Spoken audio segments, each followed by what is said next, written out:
Japan, however, dismissed such concerns, opting to rely on forced labor. Approximately 60,000 Allied POWs, mostly British, Australian, and Dutch, and 200,000 Asian Ramusha, laborers, were pressed into service. The project's human cost was staggering.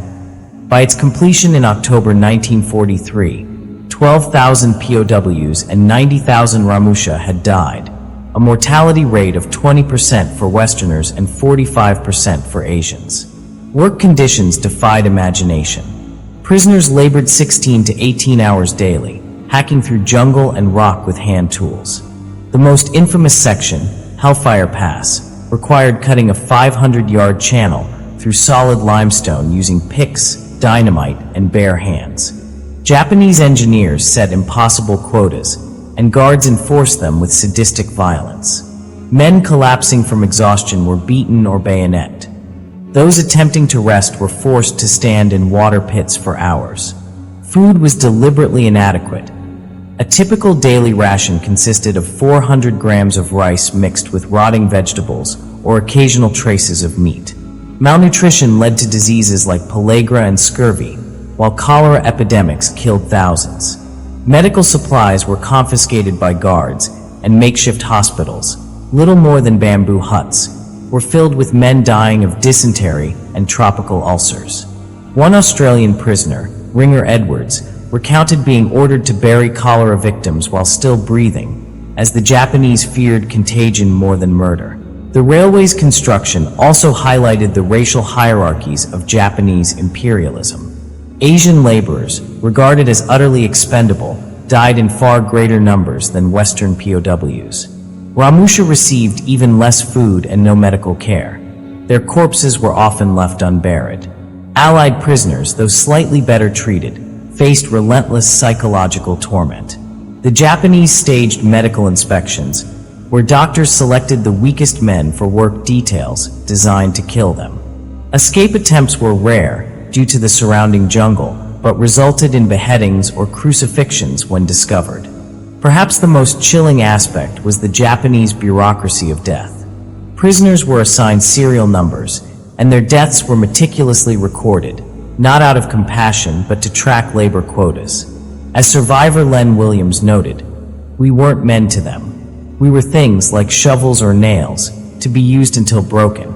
The railway's completion brought no reprieve. Survivors were shipped to Japan in hellships, cargo holds converted into floating tombs. Packed into unventilated spaces with no sanitation, thousands died of suffocation or dehydration. Many ships were torpedoed by Allied submarines, unaware they carried POWs.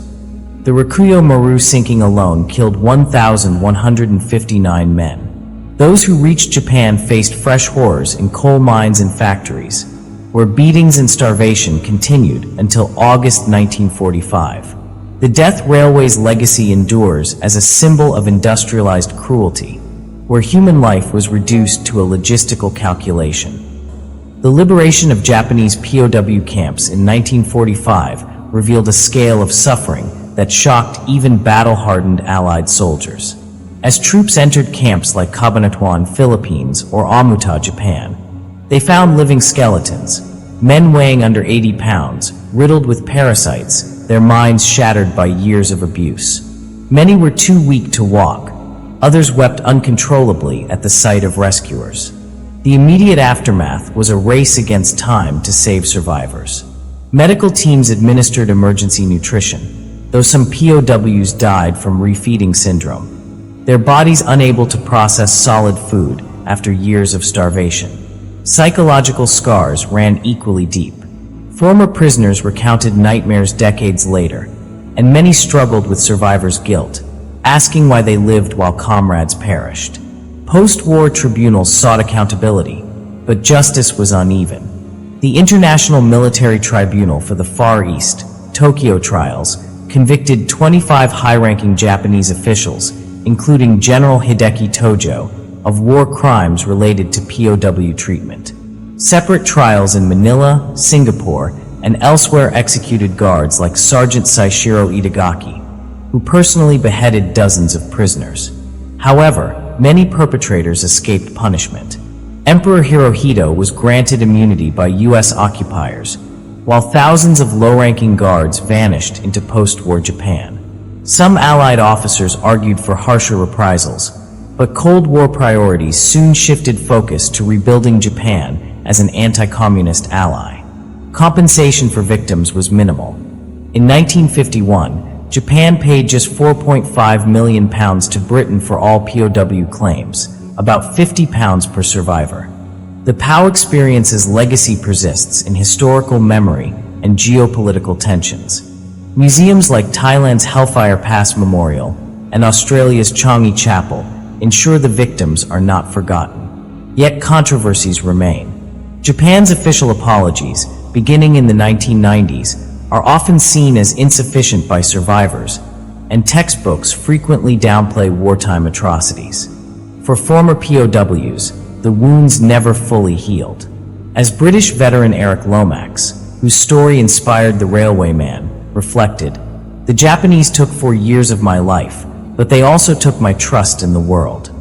Their ordeal stands as a grim lesson in how ideology, racism, and bureaucratic indifference can dehumanize both victim and perpetrator. In an era when wartime conduct remains contested, the fate of Japan's POWs reminds us that civilization is always fragile, and that remembering cruelty is the first step toward preventing its repetition.